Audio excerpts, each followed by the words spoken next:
Olá, bom dia a todos e a todas. Eu sou Igor Sacramento, pesquisador em saúde pública pela Fiocruz. Estou com vocês aqui desde o início da pandemia da Covid-19, tratando de temas associados ao campo da saúde e nas suas diferentes dimensões. Nosso objetivo aqui é duplo. A gente tem o objetivo tanto de fazer circular um conjunto de informações baseadas em evidências, em pesquisas científicas, com pesquisadores e professores das mais diferentes áreas do conhecimento, das ciências da saúde e da vida, mas como da medicina, da enfermagem, da psicologia, da biomedicina, mas também com pesquisadores das ciências humanas e sociais que vêm analisando os impactos socioculturais e políticos da pandemia da Covid-19 no Brasil. Nós estamos aqui desde o início da pandemia também com um outro objetivo, que é o objetivo de fazer registrar um conjunto de pesquisas e de ansiedades também, e de questões que estão sendo pautadas e colocadas nesse contexto tão complexo que nós estamos vivendo da própria pandemia, que no Brasil se arrasta de maneira muito, muito grande e muito intensa. Bom, hoje nós temos um tema importantíssimo com um convidado com o qual nós vamos conversar pela segunda vez, que é o Eduardo Jorge Fonseca, sobre a questão dos sommeliers de vacinas, uma prática que tem sido muito comum e recorrente nos postos de vacinação pelo Brasil afora. Nós vamos conversar um pouco sobre essa prática e sobre tentar entender as causas dela, os seus problemas para a imunização coletiva, para a saúde pública. O Eduardo é médico, com graduação pela Universidade Federal de Pernambuco, com residência médica e especialização em pediatria, mestrado em saúde da criança e do adolescente pela Universidade Federal de Pernambuco e doutorado em saúde materno-infantil. Ele atualmente vem exercendo as funções de coordenação geral da pós-graduação lato sensu, residências e estágios em saúde materno-infantil do Instituto de Medicina Materno-Infantil em Pernambuco, e também é professor da Faculdade Pernambucana de Saúde, onde exerce o cargo de tutor do segundo ano da graduação, e é pediatra assistente na Universidade Federal de Pernambuco. Atualmente é o vice-presidente do Comissão Estadual de Residência Médica do Estado de Pernambuco e foi também presidente no triênio de 2016 a 2019 na Sociedade de Pediatria de Pernambuco, e atualmente é vice-presidente da Sociedade de Pediatria de Pernambuco. Atua também no âmbito como representante regional da Sociedade Brasileira de Imunizações, a CIBIM, e tem como área de pesquisa a pediatria ambulatorial, vacinas, infecções respiratórias e o ensino em saúde e em medicina, especialmente com ênfase na residência médica. Tem uma amplíssima experiência, vai ser um prazer poder contar aqui com o Eduardo mais uma vez. Tivemos uma ótima conversa há mais ou menos 2 meses, que está disponível no canal do YouTube, no canal do GTV da Memória, sobre a questão da vacinação de crianças e de mães no contexto da Covid-19, e agora vamos conversar sobre essa prática que tem nos preocupado tanto dos sommeliers de vacina. Vou convidar o Eduardo para a nossa conversa, dizendo que vocês podem fazer suas perguntas, fiquem à vontade para quem quiser fazer perguntas ou comentários, e eu vou, à medida que a gente for conversando, eu vou passando para ele. Tá bom?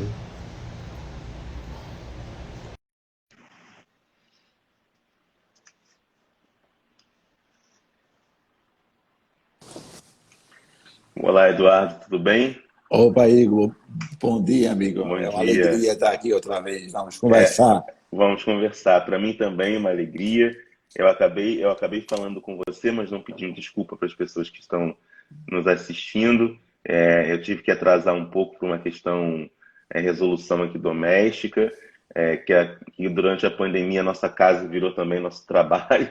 Né, o lugar, a casa também é um lugar de trabalho, então eu tive que resolver algumas questões aqui e me atrasei um pouquinho, mas gostaria de agradecer imensamente, Eduardo, você ter aceitado de novo, estar com a gente para falar desse tema tão perturbador e instigante que é dos sommeliers de vacina. Mesmo que a gente esteja fazendo de outra vez, né, essa live, eu queria, você já se apresentou, mas para o registro, acho que é importante que você se apresente. Aí eu vou mudar um pouquinho, falando para apresentar como que a questão das vacinas ela tomou a sua vida como médico, pesquisador, professor, como que essa temática das vacinas ela entra na sua vida profissional, tanto como médico, como professor e também como pesquisador, estudando e pensando vacina, políticas públicas. Queria que você falasse um pouco disso. Aí eu estou mudando um pouquinho a nossa Tá. apresentação da outra live, mas eu acho que é importante para a gente começar essa conversa. Então, as vacinas entram da minha vida há cerca de 33 anos atrás, quando eu era residente de pediatria e a gente via um quantitativo enorme de crianças com meningite sendo internadas. Era meningite por hemófilos influenza. Então, eram enfermarias inteiras para esses pacientes. E nesta mesma época começa a se trabalhar a vacina para hemófilos influenza. E aí a gente percebia da literatura o impacto que tinham estas vacinas com redução drástica após o início da vacinação.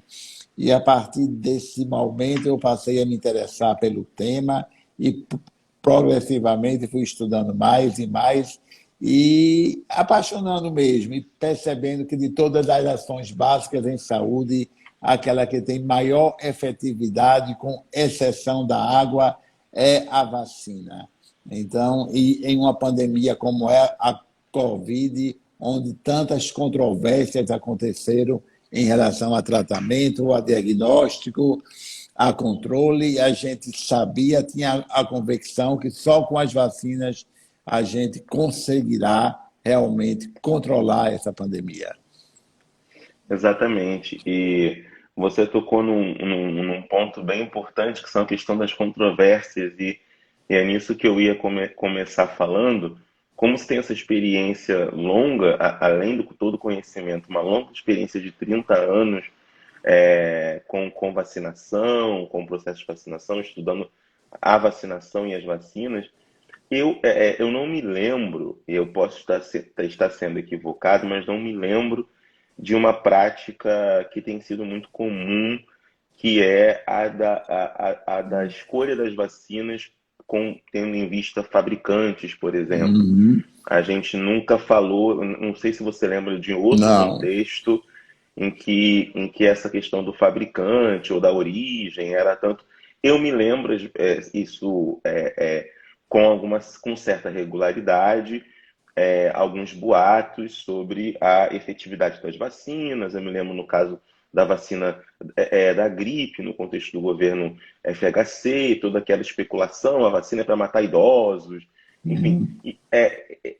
Esses boatos, eles convivem com a história da vacina. Se a gente for para o século XIX, na varíola, também tinha esse tipo de boatos, etc. tomou a vacina, ia ficar com o Doente, braço de exatamente. vaca, O braço de vaca, o rosto da vaca, a pata da vaca. Ou seja, as fake news acompanham as vacinas desde Edward Jenner, em 1780. é. Mas Então, é como você disse mesmo. Então, essa questão da escolha do tipo de vacina que eu vou tomar, é uma coisa que veio com a Covid, basicamente. Então, as pessoas tomavam a vacina de gripe e não perguntavam se era do Sanofi, ou do GSK, ou do Butantan, e a de sarampo, a de meningite. Mas a gente entende que, como a vacina ficou na crista da onda, como as mídias, a imprensa, a televisão fala de vacina A, vacina B, vacina C, isso também provocou isso, esse conhecimento, e a gente diz que hoje nós somos um país que é especialista em futebol, todos somos um técnico, e agora nós temos outra expertise. Todas as pessoas também se acham conhecedoras e opinadoras das vacinas. Isso realmente aconteceu. Mas essa é a principal preocupação, e essa live que você propôs é isso mesmo, é sobre esse tema do sommelier de vacina, né? A gente, sommelier só se aplica a vinho, gente, não se aplica a vacina. E houve um descrédito de algumas vacinas, houve uma politização das vacinas, infelizmente, e a gente tem que conversar que todas as vacinas aprovadas para uso no Brasil hoje, a Coronavac, a Janssen, a AstraZeneca, a vacina da Pfizer, todas têm estudos de fase 3, todas foram avaliadas pela Anvisa e foram autorizadas para o seu uso. E isso não foi feito de forma aleatória. Eu diria que a Anvisa é uma das instituições mundiais de regulação de medicamentos e de vacinas com maior rigor. Vocês viram toda esta questão aí com a Sputnik, com a Covaxin, então que a Anvisa realmente trabalha com rigor e com seriedade. A primeira mensagem, Igor, e aí a gente vai batendo papo, é que as vacinas em Covid elas se propõem a um objetivo importante, que seria reduzir mortalidade, reduzir internamento em UTI, reduzir caso grave. Então, para esse objetivo principal, todas as vacinas em uso no Brasil demonstraram efetivamente a sua efetividade para estas questões, né? Há uma queixa, uma nuvem aí sobre a Coronavac, né? E talvez seja a vacina que o sommelier, quando chega na hora da vacinação, mais tem preocupação em tomar. E eu queria que você me desse 5 minutos para eu falar especificamente dela, porque depois depois a gente começa o bate-papo. Então, a Coronavac, ela, nos estudos de fase 3, para proteção de infecção de qualquer nível, ela mostrou uma proteção relativamente baixa, 50 poucos pontos por cento, 4%, 7%, foram 2 estudos aí com essa diferença. Porém, para as formas graves, ela já demonstrou efetividade, mas isso é menos importante, porque um estudo de fase 3 são com poucas pessoas. O acompanhamento em países como Chile e Uruguai, vamos falar desses 2 países. Recentemente, no mês de julho, saiu um grande estudo sobre a efetividade da Coronavac no Chile, com 10 milhões de pessoas incluídas. Estamos falando de um estudo com 10 milhões de pessoas, onde demonstrou redução de internamento em 85%, redução de internamento em UTI em 95%. Nenhuma vacina, nem a de sarampo, que é a melhor vacina do ponto de vista imunogênico, ela é 100%. A vacina de sarampo é 95%. Ou seja, tem 5% das pessoas que tomam 2 doses de sarampo e podem ter sarampo. E por que é que não é comum a gente ver casos de sarampo nesses 5%? Aí que entra a questão da gravidade do sommelier, devido à imunidade coletiva, à imunidade de rebanho. Quando a gente tem uma população grandemente imunizada, as falhas vacinais elas deixam de se expressar. Então, para a Coronavac, o estudo do Chile mostrou uma efetividade de internamento em UTI, em doença grave e de óbito, todos em torno de 90%, o que é excelente, pessoal. O que é excelente. Uruguai comparou exatamente Coronavac e Pfizer, né? A Pfizer passou a ser o objeto do desejo das pessoas, especialmente da classe média, né? A Pfizer passou a ser o sonho de consumo. Antes eram as bolsas caras das marcas, das marcas famosas. Hoje é uma Pfizer. É para quem não tomou Pfizer. Então, Uruguai comparou efetividade de Pfizer com Coronavac e elas foram absolutamente semelhantes para as formas graves. Para as formas leves, Coronavac não vai proteger bem, não vai. A pessoa vai ter doença leve com a Coronavac. É bem possível que isso aconteça. Os idosos responderam pior a Coronavac? É uma pergunta que eu estou fazendo.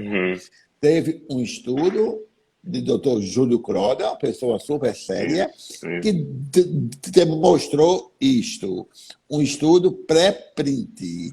Estávamos juntos sábado em uma mesa, eu e ele, certo? Eu falando da efetividade da Coronavac, quando os números que Júlio faltava mostrar, que era o impacto sobre internamento e sobre óbito, ele mostrou ali, naquele pré-print que não foi publicado, não foi aceito para publicação, porque faltava esses dados de hospitalização e óbito. Ele mostrou na minha mesa que para hospitalização e óbito, também no Brasil, a Coronavac foi muito boa.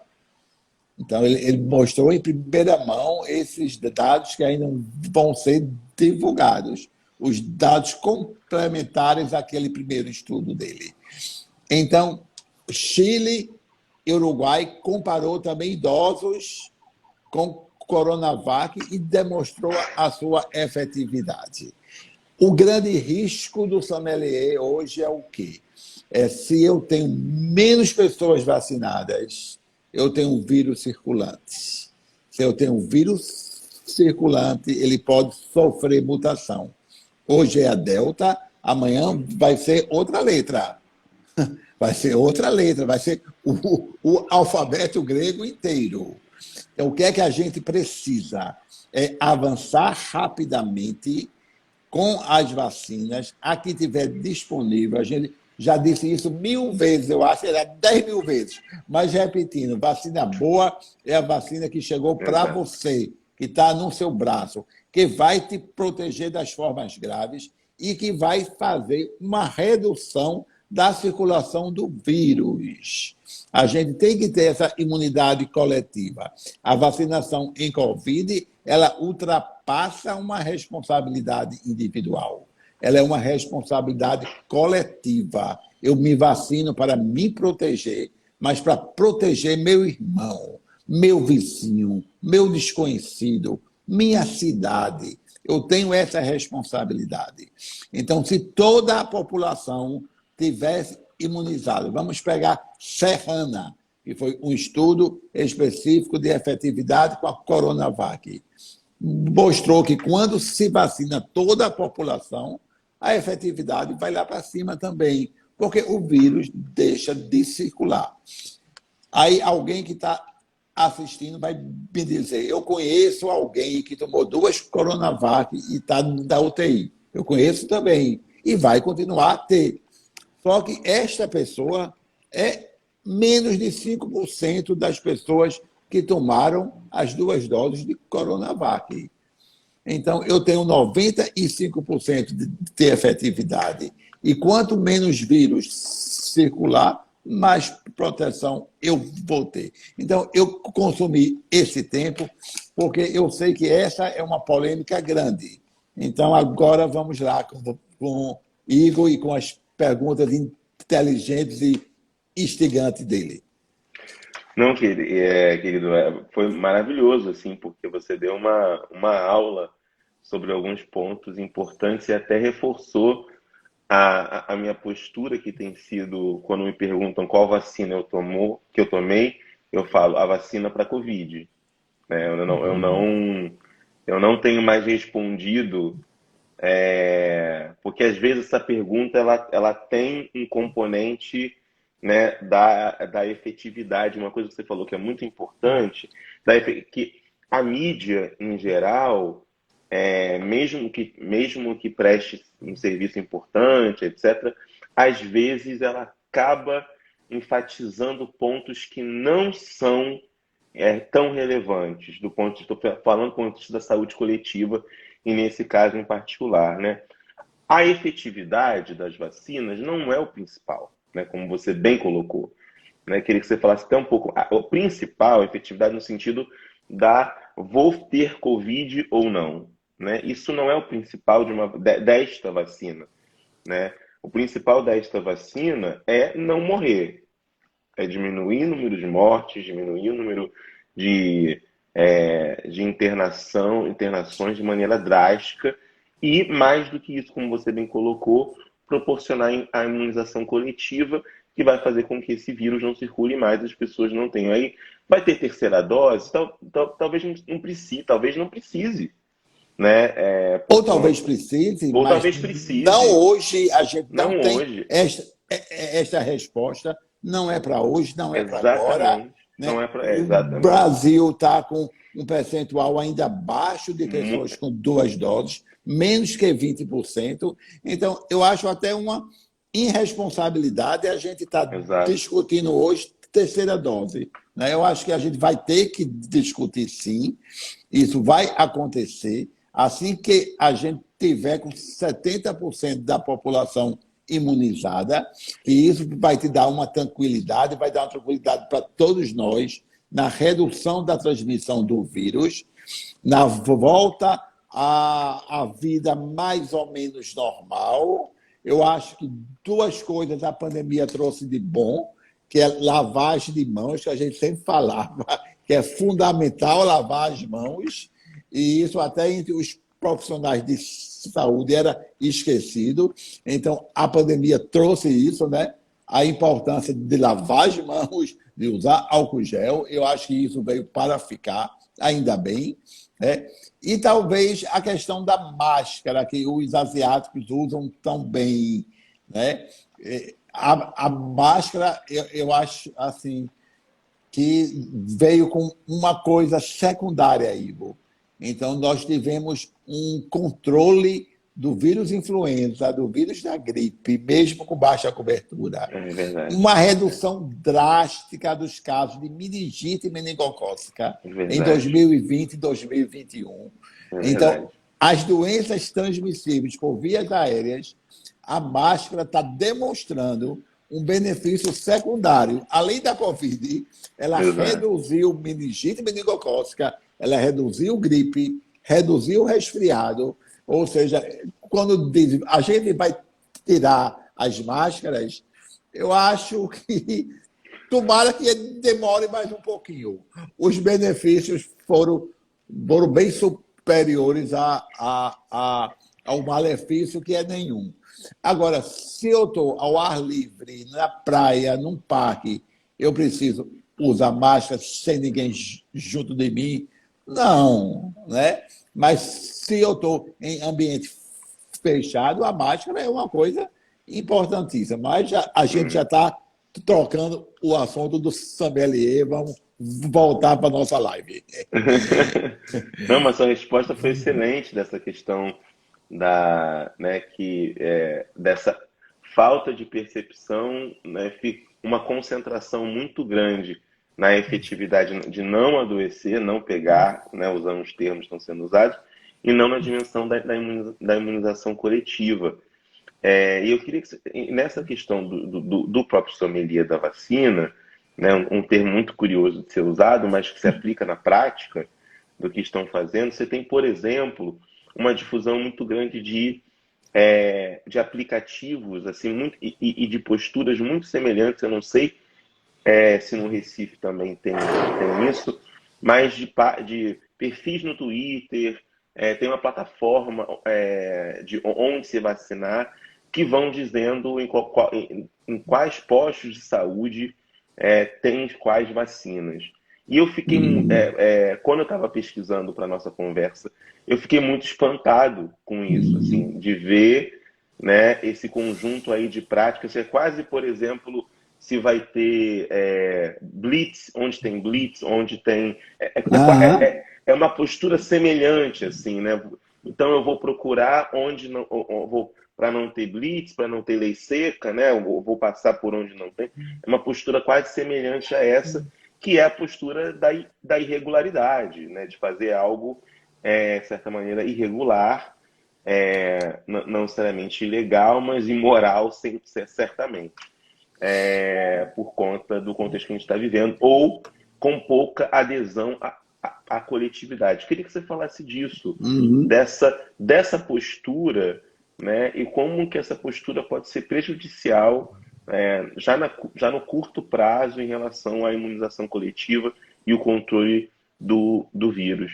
Então, aquela coisa do jeitinho brasileiro, que é terrível, que descobre mil coisas, como por lá chegou também da vacina. Chegou. Em Pernambuco, nós realmente não temos muito isso, que até a palavra xepa, né, que também é uma coisa que me incomoda, a vacina da xepa. Então, há uma lista que tem para não desperdiçar vacina, eu ligo para as pessoas que estão ali na lista da xepa. A gente está conseguindo, em Pernambuco e especificamente em Recife, controlar isso muito bem, sem precisar da xepa e sem desperdiçar dose. Quando chega às 16 horas, olhamos quantas pessoas ainda tem programadas para aquele dia, quantas pessoas estão naquela fila, e não estamos perdendo vacina e não estamos recorrendo a essa alternativa da xepa, que é uma coisa que realmente eu nunca gosto dessa palavra associada à vacina. A vacina é uma coisa tão séria, gente. A pandemia é tão grave. As vacinas em uso, todas têm o impacto de reduzir mortalidade. Nós precisamos voltar a conviver, a ver nossos familiares, a nos abraçar, essa coisa tão latina que a gente sente falta do toque, do pegar, do abraçar, a economia voltar à normalidade. Todas as 4 vacinas que nós temos funcionam bem para a mortalidade. Então, a gente tem que levar esta mensagem de acabar com essa divulgação, essa escolha de vacina. Ah, que sorte eu tive, eu tomei uma Pfizer. Ah, que sorte eu tive, eu tomei uma Janssen. Que sorte eu tive que eu consegui tomar uma vacina no SUS de graça, bem aplicada. A rede de frio foi extremamente bem controlada. Eu falo por Pernambuco, mas pelo país como um todo. Então, a rede de frio, do momento que esta vacina chega no avião até que ela é aplicada em seu braço, está tendo um controle muito rigoroso. É uma vacina que está te protegendo de morrer, de ir para a UTI, certo? E contribuindo para o controle da pandemia. Então, não se preocupe com qual vacina você vai tomar. Se preocupe com a vacina que você tomou. Então, nós estamos hoje com qualquer vacina de Covid que você teve a chance de tomar. Nós estamos hoje em torno de 30 e poucos anos no Brasil. Estamos avançando. chegou vacina e tem uma previsão que em agosto nós tenhamos um quantitativo grande da Coronavac, da AstraZeneca, da Pfizer, que vai chegar muita vacina. Então, é correr para que nós conseguimos todos os dias vacinar 1 milhão de pessoas, porque só este Brasil sabe fazer isso, viu, gente?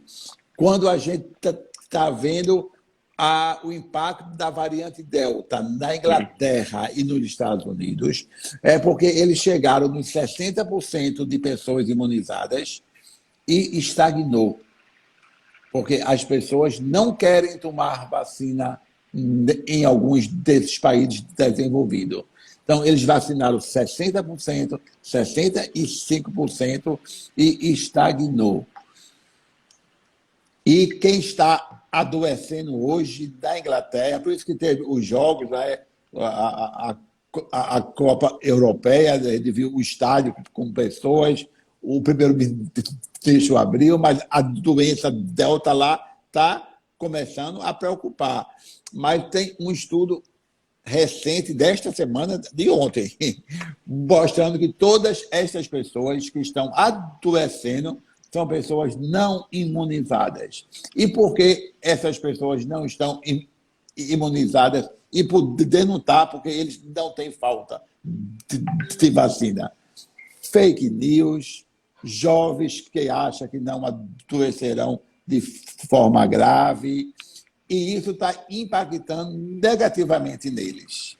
Brasil, nós temos uma cultura que as pessoas gostam de vacina, acreditam no PNI, acreditam na vacinação, e nós temos know-how de vacinar 1 milhão de pessoas por dia, fácil. Exato. Fácil, 1.200.000, 1,5 milhão, fácil. Então, a gente tem... Por isso que eu já disse, eu não sei aqui, mas já disse várias vezes, eu sou um nordestino esperançoso. Eu tenho convicção que quando a gente tiver um quantitativo mais grande de verdade, que a gente passe para os 30 anos, para os 20 anos, que vacine todos acima de 18 anos, eu acredito que isso vai acontecer até setembro, pelo quantitativo de vacina que está para chegar, e a gente vai ter em dezembro um controle da pandemia aqui no nosso Brasil, apesar da Delta, apesar da Gama, vamos ter este controle, e aí sim é o momento de discutir terceira dose, é o momento de discutir com qual plataforma a terceira dose, se é com a mesma que você tomou, se é com a outra, o que é que vai ter de evidências, que estão se acumulando várias ao longo desses últimos meses, né? Estão se acumulando várias evidências de intercambiabilidade de vacina, etc. Então, quando chegar esse momento, a gente está atento, a gente está acompanhando, a gente está vendo qual será a melhor medida. Se me perguntarem hoje, você acha que vai ser preciso reforço? Eu acho que sim. Eu acho que sim. Mas você tem certeza? Não tenho certeza. Não tenho certeza. Mas acho que poderá sim. E se esse vírus mudar muito, teremos que ter reforço anual. Mas ele não muda tanto como a influenza, não. Sabe? Então, vamos acompanhar. Hoje, julho de 2021, é fazer o quê? É tomar mais vacina, é disponibilizar mais dose, é as pessoas não acreditarem nesses vídeos. Eu fico, desculpe a palavra aí, da internet. Quando eu vejo esses vídeos dessas pessoas que me mandam para mim, alguém falando besteira, que não é para tomar vacina, que a vacina, o risco de adoecimento vezes o risco de eventos adversos. Eu tenho uma vontade de matar essa pessoa, viu? Pode acreditar. Eu tenho uma vontade, eu fico muito chateado com essa maldade, porque isso não é uma pseudociência. Não é porque eu não sei, não é porque eu não li, é porque eu tenho uma vontade de fazer o mal. Isso, da minha cabeça, é assim. Não é porque eu não sei, não é porque eu acredito mesmo que as vacinas não prestam. Eu acho que não é isso, é uma maldade que tem das pessoas, é má fé, como o Dan está dizendo aqui nos comentários. Exatamente. E eu queria conversar com você um pouco agora para a gente poder entender as causas ou origens dessa postura de escolha de vacinas. Eu acho que ela tem um pouco a ver, num contexto mais imediato, né, com as controvérsias todas que foram colocadas, inclusive políticas, né, a vacina chinesa do Dória, né, em relação ao Coronavac, ou a vacina da Pfizer que vai nos transformar em jacaré. Enfim, tem uma dimensão das controvérsias políticas e disputas políticas, mas também tem outras questões assim que acho que a gente pode pensar nessas posturas. Uma questão muito de uma dimensão, não à toa a ideia de sommelier, muito uma dimensão do mercado invadindo as práticas de saúde, as pessoas escolhendo como se fosse um produto e não um bem social, um bem comum, né? Mas como se fosse meramente um produto que eu vou lá e escolho. Não, esse eu acho melhor, esse eu não acho, eu quero esse, não como um bem comum.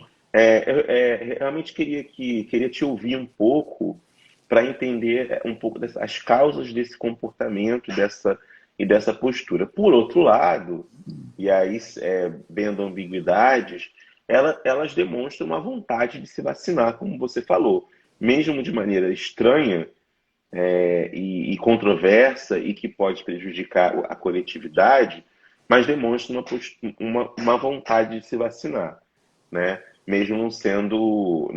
queria que você falasse um pouco sobre isso, sobre as origens dessa... E tem uma outra origem que a gente estava falando aqui, né, que tem essa questão, agora que a Patrícia colocou muito bem, eu ia falar justamente disso, Patrícia. Muitas pessoas também estão preocupadas com a aceitação, especialmente na classe média, com a aceitação das vacinas para viagem, né? Isso também pode ser uma das causas, eu acho, e aí para quem estiver nos ouvindo aqui, eu acho que isso daria uma pesquisa, acompanhar os sommeliers e tentar entender, entrevistá-los, etc., por que eles estão fazendo o que estão fazendo. Mas, de qualquer maneira, Eduardo, queria te ouvir, queria muito te ouvir. Eu acho que é um tema bem complexo. Aí a teoria da multicomplexidade entra muito bem nesse. O Edgar Morin entra muito, muito bem aí desse ponto. Eu acho que passou, eu vou ser assim, muito sincero mesmo, como é o meu costume, passou pela questão política, passou pela a vacina brasileira, a vacina do Butantan, as reuniões coletivas, a divulgação com pirotecnia desta vacina. Por outro lado, o outro lado, diga, eu não quero tomar esta vacina, que é a vacina de A, é a vacina de B. Isso contribuiu para ter dois times, quem era a favor de uma vacina A, quem era contra a vacina A. Isso foi péssimo, isso foi terrível, né? A gente ter um país precisando de vacina e ver o uso político dessas pessoas, alguns elogiando demais, alguns falando mal demais. Isso foi terrível. Isto passa, não tem dúvida, gente, entre o céu e a terra tem muita coisa, não tenho dúvida, isso passa pela indústria farmacêutica também, querendo dizer que a minha vacina é muito boa. As vacinas de RNA da Pfizer e da Moderna, elas têm uma eficácia, não estou falando de efetividade, eficácia de fase 3. Em efetividade, elas estão se igualando tudo, viu? São plataformas que não se comparam, são diferentes. Em eficácia, em estudo de fase 3, elas foram bem diferentes. Então, as vacinas de RNA, a Pfizer e a Moderna, tiveram uma eficácia maior que 95%, show, maravilha, ótimo, vamos. Mas em efetividade da vida real, quando vai aplicar uma população inteira e vai ver o desfecho de hospitalização em UTI, em quadro grave e óbito, elas se equipararam todas as vacinas de plataforma hoje usadas no Brasil, mas há, com certeza, um interesse futuro, né? Hoje, as vacinas estão no setor público, né? Mas há uma progressão por quanto tempo elas vão ficar exclusivamente no setor público, e eu falo isso com muita transparência por ter uma clínica privada de vacina, certo? Não sei por quanto tempo. Eu espero que, por um bom tempo, ela fique só no público, até que 100% da população esteja imunizada pelo SUS. Eu espero verdadeiramente isso. E essas questões da classe média. Vamos falar da nossa classe, né? Que a viagem é uma coisa importante, estamos com saudade de viajar, de fazer aquela coisa que a gente gosta tanto. Eu adoro viajar também. Também eu adoro. Adoro viajar. Mesmo uma viagem pequena, para mim, eu já gosto. De arrumar a mala e ir para um hotel, eu já gosto. Quanto mais uma viagem grande. Então, a OMS já deu o seu respaldo à Coronavac. E isso foi um passo muito grande. A gente imaginava, na ocasião, que após isso, a comunidade europeia e os Estados Unidos fossem também autorizar a Coronavac como uma vacina confiável. Não aconteceu ainda. O que foi que aconteceu de positivo? O estudo publicado no New England, que é uma revista muito respeitada, da efetividade do Chile. Então, agora a gente tem um dado publicável em uma revista séria, revisada por pares, mostrando a efetividade da Coronavac. Agora a gente tem o aval da OMS para ela. Então, eu acredito, como um esperançoso, que é uma questão de tempo para que esses países possam aceitar a Coronavac, certo? Isso passa por algumas outras questões aí políticas e de embaixadas, mas acreditamos que sim. Estamos torcendo que sim. Não tem como, não teria como agora, com a OMS dando respaldo, com um estudo de efetividade publicado com mais de 10 milhões de pessoas no Chile com a Coronavac, continuar com esta restrição. Mas eu não posso afirmar isso com certeza que isso vai acontecer. Eu posso dizer que eu espero que isso aconteça, porque temos dados para isso. Excelente. Tem uma pergunta aqui da Dani, pergunta se o estudo sobre o Brasil já foi publicado. Você comentou que aquele estudo Júlio Croda ainda está em pré-print, né? Ainda está em pré-print, e ele revisou, colocando os dados agora de internamento, de mortalidade. Então, provavelmente, em breve, vai ter. Uma coisa que incomoda, e aí, mais uma vez, com a minha transparência, é não ter muitos dados do Butantan publicados, sabe? Eu acho que a gente já teria uma estrada, já teria os dados de Serrana para estar aí publicados, já teria o estudo de fase 3 para estar completamente publicado, ele está só em pré-print. Isso incomoda um pouco. Brasil, com a experiência que tem em vacina, em publicação, ainda não ter publicado Coronavac de forma adequada como a gente queria. Isso me incomoda um pouco mesmo. Certo? Vamos nos basear no que o Chile fez, que é o que nós temos de mais concreto hoje em relação à Coronavac. Em relação às demais vacinas, a AstraZeneca também foi uma vacina que sofreu com as fake news, sofreu com os sommeliers, né? Sofreu quando foi, e ela é associada à trombose com plaquetopenia, é um evento extremamente raro, né, que parece que, inclusive, está reduzindo a sua frequência, né? A vacinação está aumentando com a AstraZeneca, mas não está tendo tantos novos casos de trombose com trombocitopenia como aconteceu ali em março, certo? É um evento extremamente raro, que para aquela pessoa que tem é 100%, evidentemente, mas como comunidade é um evento extremamente raro, de um caso para cada 1 milhão de doses aplicadas. Então, esta pessoa que é premiada é terrível, mas nós temos 1 milhão de pessoas que vão tomar e não vão ter.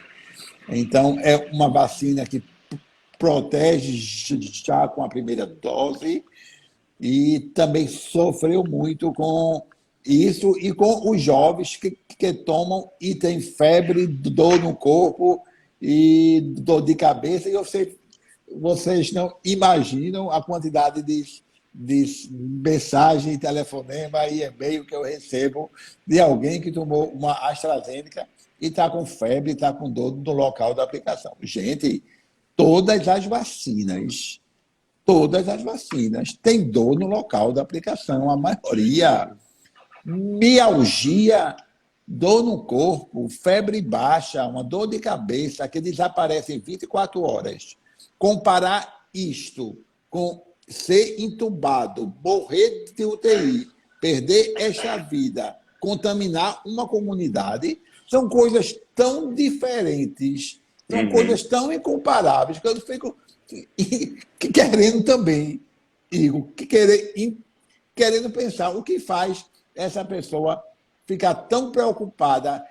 Como esta vacina dá dor no local, dá febre, passei 24 horas com dor no corpo. Sim, gente, é o seu organismo reagindo, é a imunidade celular especificamente, não é isso que quem dá dor no corpo, mialgia, é imunidade celular sendo despertada, é linfócito T, que é tão importante para o SARS-CoV-2. Então, que coisa boa que você está demonstrando que sua imunidade está sendo ativada, que você está ficando protegido de uma doença que mata. Tome seu paracetamol, sua dipirona, e amanhã você vai estar bem. Então, esta vacina, eu dei várias entrevistas para a rádio. Por que esta vacina é tão reatogênica? Por que eu tomei essa vacina e estou com dor no corpo, estou com febre? Então, eventos adversos leves, esperado para a maioria das vacinas. Sim. RNA, a Pfizer, em paciente adulto, jovem, homem, está tendo uma incidência importante de miocardite, certo? Todos estão evoluindo bem, mas estão sendo internados, mas, mais uma vez, são eventos muito raros comparado ao quantitativo de pessoas imunizadas. Então, todas as vacinas, das mais antigas, como sarampo, BCG, todas elas têm um certo risco, mas o benefício, e na Covid especialmente, o benefício é infinitamente superior a qualquer desses riscos mais graves que existem. Ninguém está dizendo que não tem trombose com trombocitopenia, com as vacinas da Janssen e da AstraZeneca. Ninguém está dizendo que não pode ter Guillain-Barré com a Janssen. Pode ter com qualquer vacina, viu? Guillain-Barré pode dar com qualquer vacina. Está sendo relacionada também com a da Janssen, como poderia ser com sarampo, com varicela. Mas o que a gente está dizendo é a consciência coletiva deve imperar. Eu não, repetindo o que eu já disse no começo da nossa conversa hoje. Eu me vacino para me proteger, tá ok, bacana, mas para proteger todos, proteger o mundo. E que é uma outra coisa, Igor, que me preocupa muito, é as inequidades no mundo entre os países. Nós temos 13 países que nem sequer começaram a vacinar, 13 países. Nós temos 23 países que vacinaram menos que 5% com a primeira dose, certo? E aí, quando a gente vê os países ricos comprando 3 vezes a quantidade de doses que tem a sua população, você fica... Por que você comprou 3 vezes a quantidade de doses? Logicamente, uma coisa boa, o Estados Unidos está doando para os países, Brasil recebeu o Janssen de graça dos Estados Unidos, ótimo, mas é uma atitude meio egoísta, né? Quando eu preciso só de uma coisa e eu compro 3 e eu sei que está fazendo falta a alguém em algum lugar do mundo, né? Mas esse tema é sempre muito palpitante e a gente ia falar assim umas 5 horas. É muito assunto que tem de vacina Covid. Muito assunto. Tem mais uma pergunta aqui. Eu sei que o nosso tempo já está passando, mas é uma boa pergunta não, é da Júlia César, que ela faz uma pergunta, doutor Eduardo, poderia comentar a decisão da Prefeitura do Recife de permitir a antecipação da segunda dose de AstraZeneca em comparação com o posicionamento da Fiocruz e do Ministério da Saúde para que isso não seja feito? Acho que é uma pergunta importante que tomou, né, uma pergunta importante. Uhum. Pernambuco, eu faço parte do comitê de Pernambuco e de Recife e a gente está se baseando sempre na ciência e tentando fazer sempre o melhor. Quando se suspendeu as vacinas das grávidas no Brasil, nas que não têm um fator de risco, nós dizemos não. Nós vamos continuar a vacinar todas as grávidas com Pfizer, que nós temos estudos que asseguram que é uma vacina segura em grávida, é o único estudo que a gente tinha naquela ocasião, e a gravidez é um grande risco. Então, nós vamos contra a orientação do Ministério, infelizmente, que é muito ruim. A gente acredita que as orientações deveriam ser universais para o Brasil, única, que todo mundo seguisse as orientações. Isso enfraquece o PNI, enfraquece o nível central quando o Estado ou municípios tomam decisões diferentes.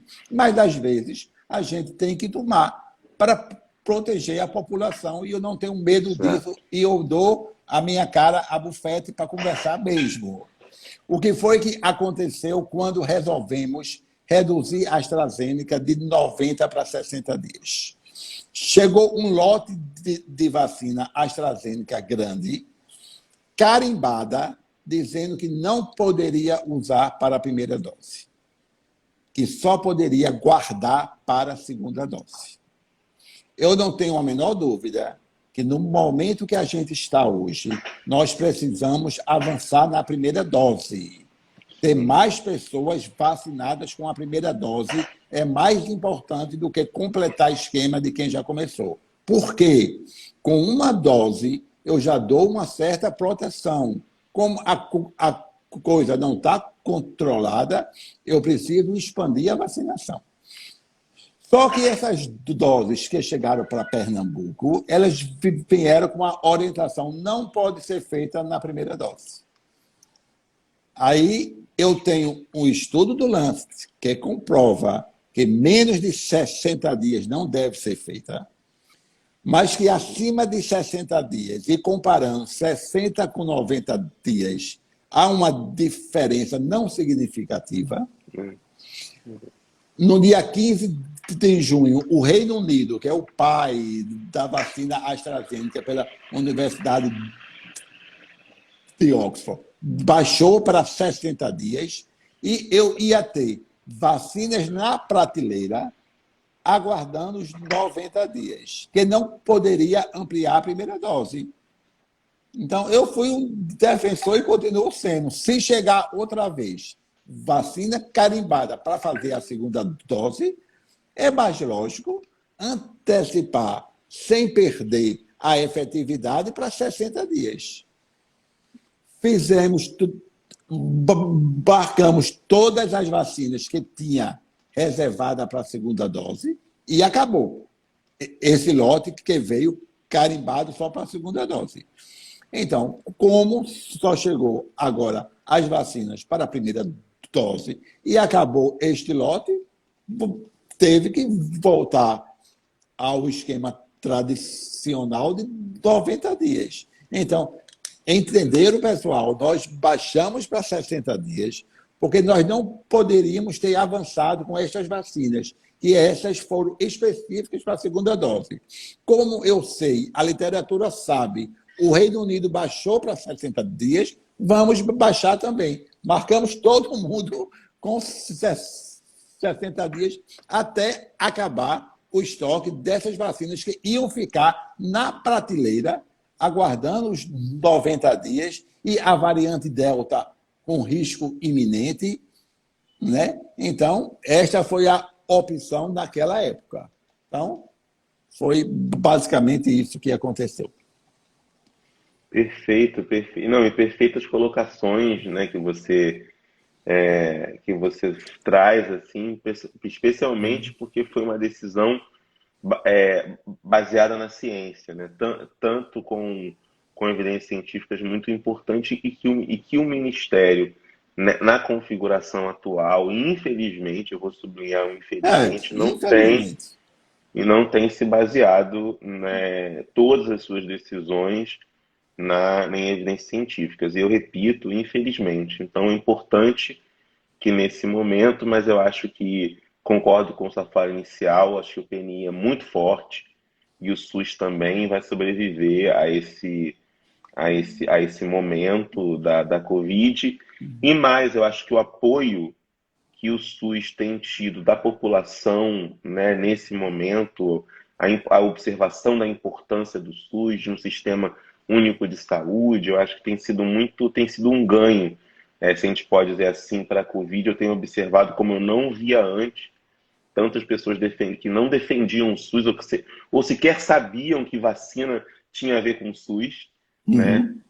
Que a Anvisa tinha a ver com o SUS, né? Pessoas que sequer sabiam disso hoje defendendo, né, o SUS. Então isso talvez fique um legado importante. E deixar aqui, antes de encerrar, a importância da vacinação, sobretudo para o controle da doença, que a gente possa voltar, uma fala tão bonita que o Eduardo teve aqui, a voltar a nos abraçar, voltar a estar junto, voltar a festejar, a celebrar a vida.